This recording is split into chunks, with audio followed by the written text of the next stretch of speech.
ഇന്ന് നാം ചർച്ച ചെയ്യുന്നത് പാണ്ഡവർ ഈ രാജ്യത്തിന് പിതൃസ്വത്തിന് അർഹരാണോ എന്ന വിഷയമാണ്.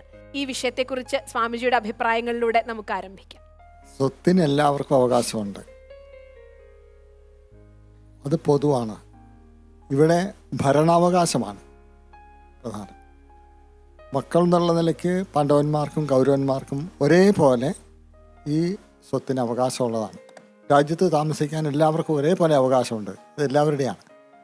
ഇവിടെ ഭരണാവകാശത്തിൻ്റെ പ്രശ്നം ഉദിക്കുമ്പോൾ കുറച്ച് ടെക്നിക്കലാണ്. ഇവിടെ രണ്ടുപേരും വ്യാസൻ്റെ മക്കളാണ്, പാണ്ഡുവും അതെ, ധൃതരാഷ്ട്രവും അതെ. അപ്പോൾ ആദ്യം രാജാവാകേണ്ടിയിരുന്നത് ധൃതരാഷ്ട്ര അന്ധത്വം കാരണം വേണ്ടാന്ന് വയ്ക്കുകയും മറ്റുള്ളവർ അത് അംഗീകരിക്കുകയും ചെയ്തിട്ടാണ് പാണ്ഡുവിനെ രാജാവാക്കി വാഴിച്ചത്. അങ്ങനെ വരുമ്പോൾ പാണ്ഡുവിൻ്റെ ഭരണാധികാരി അവരുടെ പരമ്പര അവരുടെ മക്കളിലേക്ക് പകരുന്നു. സ്വാഭാവികമായിട്ട് യുധിഷ്ഠിരാദികൾ പാണ്ഡുവിൻ്റെ മക്കൾ. ഇവിടെ പിന്നെ വരുന്ന പ്രശ്നം യഥാർത്ഥത്തിൽ പാണ്ഡുവിൻ്റെ മക്കളാണോ ഉള്ളതാണ്.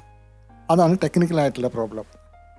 അതേസമയം പിന്നീട് ധൃതരാഷ്ട്ര പാണ്ഡുവിൻ്റെ മരണത്തിന് ശേഷം രാജാവാവുകയും തുടർന്ന് അദ്ദേഹത്തിൻ്റെ മക്കൾ രാജ്യം അവകാശപ്പെടുകയും ചെയ്യുമ്പോൾ ഈ ടെക്നിക്കൽ പ്രോബ്ലം സോൾവ് ചെയ്യാൻ കുറച്ച് ബുദ്ധിമുട്ടുണ്ട്. ഭാരതം മുഴുവനും മഹാഭാരതം മുഴുവനും ഇങ്ങനെയുള്ള ധർമ്മ സംഘട്ടനം നിറഞ്ഞതാണ്. നമ്മുടെയും ജീവിതം മുഴുവനും ഇതേപോലെ ധർമ്മ സംഘടനകൾ നിറയുന്നതാണ്. ഇങ്ങനെയുള്ള ധർമ്മ സംഘടനം വരുമ്പോൾ എങ്ങനെയാണ് ഒരു തീരുമാനമെടുക്കുക എന്നുള്ളതാണ്. ആർക്കാണ് ഇതിനൊരു തീരുമാനമെടുക്കാൻ കഴിയുക എന്നുള്ളതാണ്. ഇവിടെ തീരുമാനമെടുക്കുന്നത് ഒരുപക്ഷെ ഭഗവാൻ കൃഷ്ണൻ തന്നെയാണ്. കൃഷ്ണനാണ് ഇതിനൊരു സജഷൻ വയ്ക്കുന്നത്. ഇത് രണ്ടുപേർക്കും അവകാശപ്പെട്ടതാണ് ഭരണാധികാരം. അങ്ങനെയാണ് രാജ്യം പാണ്ഡവന്മാർക്കും കൗരവന്മാർക്കും ആയിട്ട് വീതിച്ച് കിട്ടുന്നത്. ന്യായമാണ്. ഈ ന്യായം പറയാൻ ഇവിടെ വന്നിട്ടുള്ളത് കൃഷ്ണൻ്റെ ഈ സജഷന് കാരണം കൃഷ്ണൻ്റെ മറ്റൊരു പേരാണ് ഹൃഷികേശൻ. ഹൃഷികേശൻ എന്ന് പറഞ്ഞു കഴിഞ്ഞാൽ എല്ലാ ഇന്ദ്രിയങ്ങളെയും ജയിച്ചവൻ, അതായത് ആത്മാരാമൻ ആയിട്ടുള്ള കൃഷ്ണനാണ്. ഒരു പക്ഷപാതവും ഇല്ല, നിസ്വാർത്ഥനാണ്. അത് കൃഷ്ണൻ്റെ ജീവിതം മുഴുവനും നമുക്ക് കാണിച്ചു തരും. ഭഗവത്ഗീതയാണ് കൃഷ്ണൻ്റെ ജീവിതത്തിൻ്റെ വ്യാഖ്യാനം.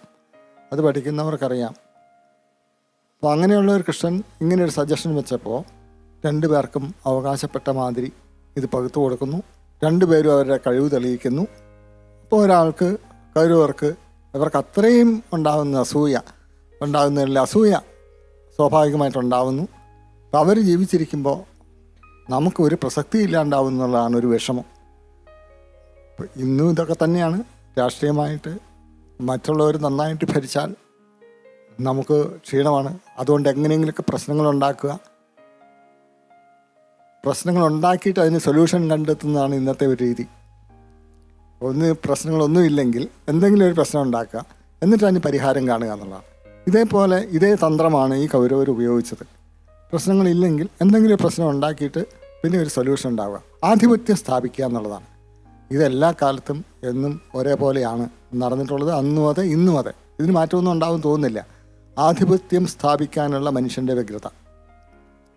ഇപ്പോൾ ഈ അവകാശം ആർക്കെന്ന് ചോദിച്ചു കഴിഞ്ഞാൽ പാണ്ഡവർക്കാണോ കൗരവർക്കാണോ എന്ന് ചോദിച്ചു കഴിഞ്ഞാൽ എനിക്ക് പറയാനുള്ളത് രണ്ടു പേർക്കും അതിനുള്ള അവകാശമുണ്ട്. പാണ്ഡവർക്കുമുണ്ട്, കൗരവർക്കുമുണ്ട്. രണ്ടുപേർക്കും ജീവിക്കാനുള്ള അവകാശമുണ്ട്. രണ്ടുപേർക്കും അവരവരുടെ ഭാഗത്തുള്ള ന്യായങ്ങളുമുണ്ട്.